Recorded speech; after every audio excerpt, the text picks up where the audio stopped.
Assalamualaikum Assalamualaikum warahmatullahi warahmatullahi wabarakatuh. wabarakatuh. Kami dari kelompok 5 dari mata kuliah Dasar Manajemen dan Bisnis ingin mempresentasikan mengenai eh, pembahasan kami yaitu UMKM kopi kemasan. Sebelumnya izinkan kami memperkenalkan diri terlebih dahulu. Perkenalkan, saya Cut Desi dengan NIM 64251162. Saya Anggi Samudin dengan NIM 64252032. Oke, saya Syabrina Raisya Kumala Dewa dengan NIM 64251326. Di sini saya akan membacakan kata pengantar. Dalam menghadapi persaingan pasar kopi kemasan yang terus berkembang, efisiensi dan konsistensi kualitas menjadi kunci utama bagi pelaku usaha kecil dan menengah atau UMKM.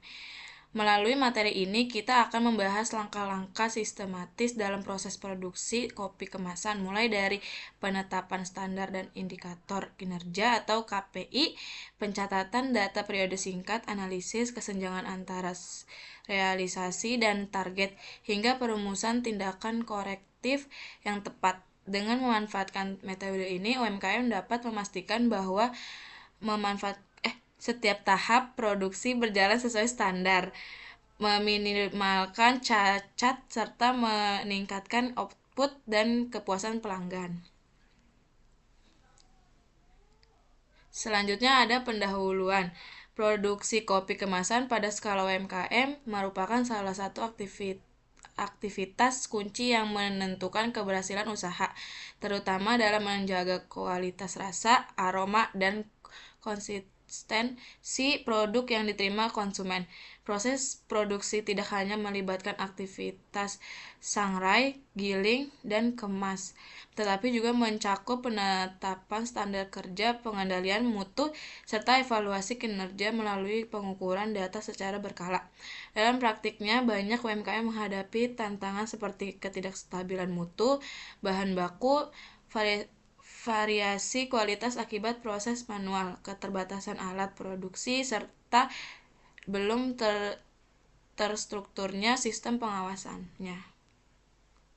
Oke, di sini saya akan menjelaskan mengenai problem statement dari UMKM kopi kemasan. Jadi, UMKM kopi kemasan ini menghadapi permasalahan utama pada efisiensi dan konsistensi produksi.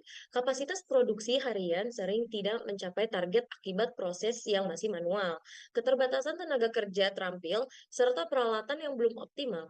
Selain itu, variasi kualitas produk antar batch masih terjadi, ditandai dengan tingkat cacat kemasan dan ketidakkonsistenan rasa yang lebih standar yang ditetapkan. Perencanaan produksi juga belum berbasis data, sehingga sulit menyesuaikan output dengan permintaan pasar. Ketidakefisienan ini berdampak pada meningkatnya biaya produksi, keterlambatan distribusi, dan berkurangnya kepuasan pelanggan. Oleh karena itu, UMKM kopi kemasan membutuhkan perbaikan proses produksi melalui penetapan standar kerja yang jelas, pengukuran kinerja berbasis KPI, serta tindakan korektif yang terstruktur agar daya saing dan berkelanjutan usaha dapat meningkat. Dan di sini ada metode model. Jadi metode model UMKM Kopi Nusantara ini menerapkan model pengambilan keputusan multi kriteria atau wage scoring model untuk memilih alternatif perbaikan proses produksi. Kriteria ini digunakan meliputi biaya sebanyak 30%, waktu implementasi 20%, kualitas produk itu 30%, dan kepatuhan standar pangan 20%. Selanjutnya pembahasan dan hasil. Tiga alternatif yang dianalisis yaitu yang pertama perbaikan minor tanpa perubahan sistem, yang kedua penerapan SOP baku dan pelatihan karyawan, serta investasi alat produksi semi otomatis. Hasil penilaian menunjukkan alternatif yang pertama memiliki skor terendah karena dampaknya terbatas pada kualitas dan efisiensi. Alternatif yang saya memperoleh skor tinggi pada kualitas dan efisiensi, namun rendah pada biaya karena investasi awal yang besar. Alternatif yang B memperoleh skor tertinggi secara keseluruhan karena mampu meningkatkan konsistensi kualitas. menurunkan tingkat cacat, dan mempercepat waktu produksi dengan biaya serta waktu implementasi yang masih realistis. Dengan demikian, UMKM Kopi Nusantara memutuskan menerapkan SOP dan pelatihan SDM sebagai solusi paling optimal dalam jangka menengah. Selanjutnya, UMKM Kopi Kemasan beroperasi di pasar retail yang semakin kompetitif dengan permintaan yang cenderung meningkat, didorong oleh tren konsumsi kopi rumahan dan penjualan melalui marketplace. Secara internal, usaha ini memiliki kapasitas produksi sekitar 100 kemasan per hari. Namun, realisasi output hanya mencapai 80 sampai 85 kemasan dengan tingkat produk sekitar 5%. Akibat proses produksi yang masih semi manual dan keterbatasan keterampilan tenaga kerja, waktu produksi rata-rata 7 jam per hari dengan biaya produksi sekitar 12.000 per kemasan dan didukung oleh 4 orang karyawan. Dari sisi eksternal, UMKM menghadapi persaingan ketat dari merek lokal dan nasional, fluktuasi harga bahan baku kopi, serta tuntutan konsumen terhadap rasa yang konsisten dan kemasan yang rapi, sehingga menuntut peningkatan efisiensi dan kualitas produksi. UMKM kopi kemasan memiliki beberapa alternatif perbaikan proses, yaitu yang pertama, mempertahankan sistem produksi saat ini dengan perbaikan minor. Yang kedua, menerapkan standarisasi SOP dan pelatihan karyawan. Serta yang ketiga, investasi alat produksi semi otomatis. Pemilihan alternatif dinilai berdasarkan kriteria keputusan utama, meliputi biaya besar investasi dan biaya operasional, waktu kecepatan implementasi dan dampak pada waktu produksi, kualitas, konsistensi rasa, dan penurunan tingkat cacat. Kepatuhan kesesuaian dengan standar keamanan pangan dan label produk, serta risiko gangguan operasional dan ketergantungan pada teknologi. Alternatif pertama, memiliki biaya rendah namun dampak terbatas. Alternatif kedua, membutuhkan biaya dan waktu moderat dengan peningkatan kualitas signifikan.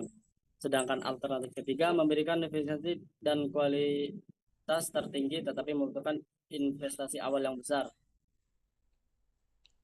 Nah, di sini ada rencana tindak atau SOP singkat. Yang pertama ada standarisasi bahan dan proses, menetapkan takaran bahan baku, durasi sangrai, dan ukuran giling yang sama untuk setiap batch produksi. Yang kedua ada alur produksi baku, menjalankan proses tetap mulai dari penyangraian, pendinginan, penggilingan, hingga pengemasan sesuai urutan dan waktu yang ditentukan. Yang ketiga ada pengendalian kualitas atau QC, memiliki pengecekan rasa, aroma, dan kerapian kemasan sebelum produk dibeli, label, dan distribusikan. Yang keempat ada pencatatan produksi harian, mencatat jumlah output, produk cacat, dan waktu produksi sebagai dasar evaluasi KPI dan perbaikan berkelanjutan.